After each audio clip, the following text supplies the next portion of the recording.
हिंदवी स्वराज्य सन्मान महामोर्चाची घोषणा 1 मे रोजी राज्यव्यापी आंदोलन पुणे।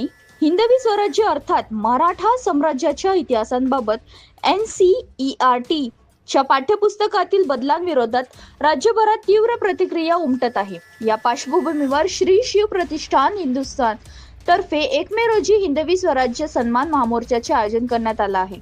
या मोर्चात इतिहास संशोधक, अभ्यासक तसेच विविध सामाजिक संघटनांना सहभागी होण्याचे आवाहन करण्यात आले।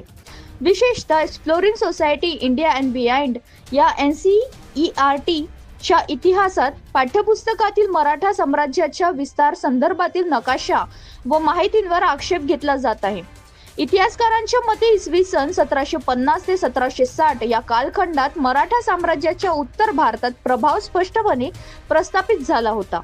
चौथ आणि सरदेशमुखी यांसारख्या कर प्रणाली तसेच अजमेर, ग्वाल्हेर यांसारख्या रणनीतिक ठिकाणी मराठ्यांची उपस्थिती ही त्यांची अधिराज्याचे महत्त्वाचे चिन्ह होते। मात्र नव्या पाठ्यपुस्तकाच्या या बाबींची अचूक प्रतिबिंब दिसत नसल्याचे आरोप केला जात आहे। आक्षेपांचे मुद्दे: सार्वजनिक सल्लामसलतींचे अभाव, शैक्षणिक स्वायत्ततेवर आघात, विद्यार्थ्यांच्या माहितीच्या अधिकारांना परिणाम, नैसर्गिक न्यायाच्या तत्वांचे उल्लंघन तसेच या बदलांसाठी कोणतेही अधिकृत आणि तथ्याधारित स्पष्टीकरण सादर करण्यात आले नसल्याचे नमूद करण्यात आले। नमस्कार, मी अभिषेक विजयराव दीक्षित, श्री शिव प्रतिष्ठान युवा हिंदुस्थान तर्फे मराठा साम्राज्य सन्मान महामोर्चा जो की येत्या 1 मेला सांगलीमध्ये आयोजित करण्यात आलेला आहे। हा कशाच्या विरोधात आहे तर NCERTच्या पुस्तकातून, NCERTच्या माध्यमातून 8वीच्या पुस्तकातून जो मराठ्यांचा गौरवशाली इतिहास वगळण्यात आलेला आहे व जो हा नकाशा होता, मराठा साम्राज्याचा जो नकाशा होता तो नकाशा कमी करण्यातून त्यातून आणि इतिहास गहाळ केलेला आहे। याच्या विरोधात मोठा महामोर्चा सांगली येत्या 1 तारखेला सांगलीमध्ये आयोजित करण्यात आलेला आहे। याच्या संदर्भात सगळी माहिती अशी आहे की सरकारने कुठलाही ऐतिहासिक पुरावा न घेता हा NCERTच्या पुस्तकातून हे इतिहास वगळलेला आहे। याचा परिणाम जो आहे विद्यार्थ्यांच्या शालेय जीवनावर पडणार आहे। कारण रक्तासोबत खेळणं हे मराठ्याच्याच अंगात आहे।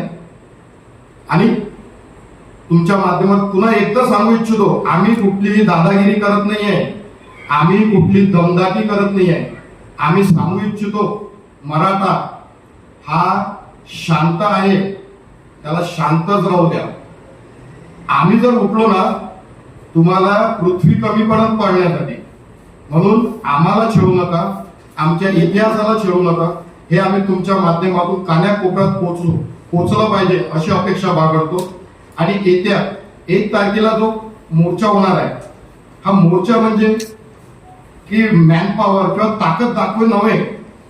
हा मुख्य मागण्या: इसवी सन 1759 मधील मराठा साम्राज्याचा नकाशा तात्काळ पूर्वतत करावा, तज्ञ इतिहासकारांच्या स्वातंत्र्य समिती नेमावी, सर्व बदलांची कारणे सार्वजनिक करावी, अभ्यासक्रमांच्या बदलांसाठी पारदर्शक प्रक्रिया निश्चित करावी, केंद्र सरकारने तत्काळ हस्तक्षेप करून स्पष्टपणे घ्यावे। आयोजकांनी स्पष्ट केले की वरील मागण्या न झाल्यास आंदोलनाचा तीव्र वाढण्यात येईल आणि आवश्यक असल्यास न्यायालयीन लढाई उभारण्यात येईल। राज्यभरातून या महामोर्चाला मोठा प्रतिसाद मिळण्याची शक्यता व्यक्त केली जात आहे।